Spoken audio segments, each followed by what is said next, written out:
नमस्कार, आप देख रहे हैं लिमरा यूपी न्यूज। खबर मेरठ से है।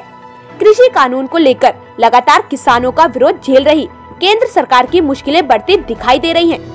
अब इस मामले में रालोद ने 26 जनवरी को दिल्ली में होने वाले किसानों के आंदोलन में शामिल होने का ऐलान कर दिया है। दरअसल मंगलवार को रालोद नेता जयंत चौधरी सरूरपुर के करनारवल गांव में किसानों की महापंचायत को संबोधित करने पहुंचे थे। इस दौरान उन्होंने कृषि कानून का विरोध कर रहे किसानों की मांगों को जायज ठहराया। इसी के साथ 26 जनवरी को किसानों द्वारा दिल्ली में निकाले जाने वाली ट्रैक्टर परेड में रालोद के भी शामिल होने की घोषणा की। उन्होंने भाजपा पर राम मंदिर के नाम पर उगाही का आरोप लगाते हुए देश की जनता को असल मुद्दे से भटकाने की बात कही। जयंत चौधरी ने आरोप लगाया कि भाजपा लव जिहाद और कोरोना पलायन जैसे काल्पनिक मुद्दों को उठाकर जनता को गुमराह कर रही है। जयंत चौधरी ने कृषि आंदोलन में जान गंवाने वाले किसानों को सरकार द्वारा मुआवजा दिए जाने की मांग उठाई, जिससे आंदोलन में शामिल होने वाले किसान खुद को गलत न समझे। इसी के साथ अगले विधानसभा चुनाव में सपा के साथ गठबंधन कर चुनाव लड़ने की बात कही।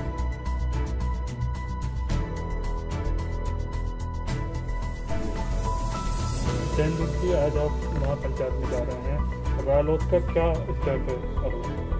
देखिए, हम लोग किसानों के पक्ष में हैं।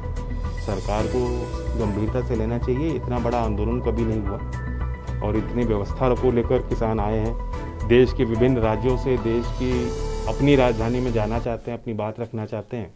तो अभी तक सरकार के अड़ियल रवैये से लग नहीं रहा कि कोई हल निकलेगा। और ऐसे में सभी, चाहे वो राजनीतिक हो, सामाजिक हो, कार्यकर्ताओं की जिम्मेदारी बनती है वो किसानों के साथ रहें। उसी उद्देश्य में आज उनके बीच में करनावल जाऊंगा। 26 जनवरी को लेकर क्या तैयारी है लोगों की? देखिए, ये कॉल किसान संगठनों की है। किसान संगठन लगातार वार्ता कर रहे हैं, हल निकालने का प्रयास कर रहे हैं। हम उनके समर्थन में हैं। बाकी 26 को लेकर हम ये चाहते हैं कि महत्वपूर्ण तारीख है देश के लिए, देश के इतिहास के लिए। सब नागरिक इसको अपने ढंग से, अपने रूप से मनाते हैं। इस साल किसान के पक्ष में अपना समर्थन देकर मनाया जाए तो उचित होगा। गाजीपुर बॉर्डर पर आंदोलन के दौरान कई किसान भी शहीद हुए, उस पर क्या कहेंगे? अभी तक सरकार ने संज्ञान नहीं लिया और ये बेहद दुखद है। ये एक अवसर भी है सरकार के लिए कि वो विश्वास जीते किसानों का, उन परिवारों का ख्याल रखे। उन्हें विशेष सम्मान मिलना चाहिए, चाहे राज्य की सरकार घोषित करे, चाहे केंद्र की सरकार घोषित करे। इससे जो आंदोलनकारी हैं उनके मन में भी एक शांति मिलेगी उनको कि हम सही के लिए आए थे और सरकार ने हमें इज्जत दी।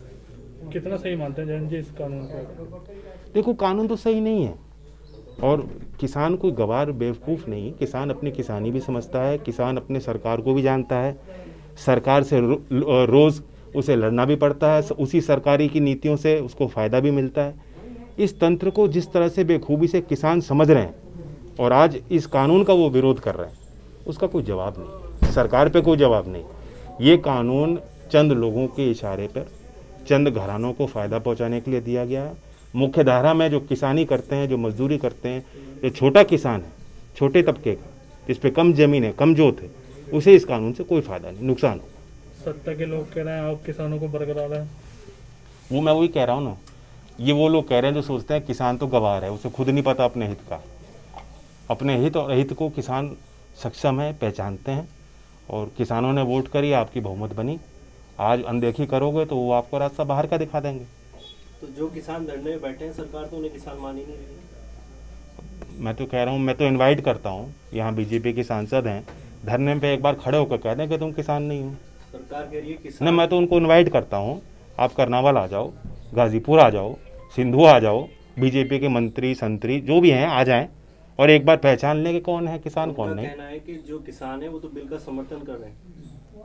वो तो आपने भी देखा है, खुलासा भी हुआ है, चाहे कमेटी के सदस्यों का खुलासा हो, चाहे उन संगठनों का खुलासा हो जिन्होंने दिसंबर में जिनका पंजीकरण हुआ, आधों का पंजीकरण हुआ नहीं हुआ हमें नहीं पता।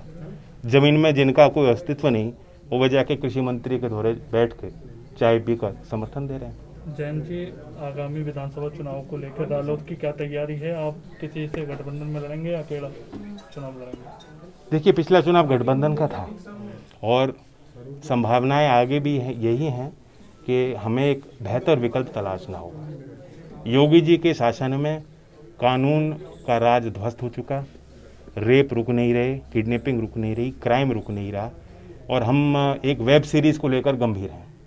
ये दिखाता है, ये दर्शाता है कि कितनी गंभीरता से सरकार चलाई जा रही है। जो वादे किए गए थे रोज़गार के, जो वादे किए गए थे कि बाहर से निवेश होगा, बड़े बड़े आयोजन हुए, लखनऊ में हुए, वो सब जो है खोखले साबित हुए। तो इनके एजेंडे पे सिर्फ एक है कि मंदिर है, उस पर उगाही करनी है नाम पे, उसी नाम पे वोटों को बटोरा जाना है, लव जिहाद जैसे काल्पनिक मुद्दों को बनाया जाना है, कैराना के पलायन के काल्पनिक मुद्दे बनाए जाने हैं। हम असली मुद्दों को लेकर लड़ेंगे, और उस मैदान में जैसा कि मैंने पहले कहा, समाजवादी पार्टी और हमारे बीच अच्छे रिश्ते हैं, उन संभावनाओं को तलाशा जाए। धन्यवाद।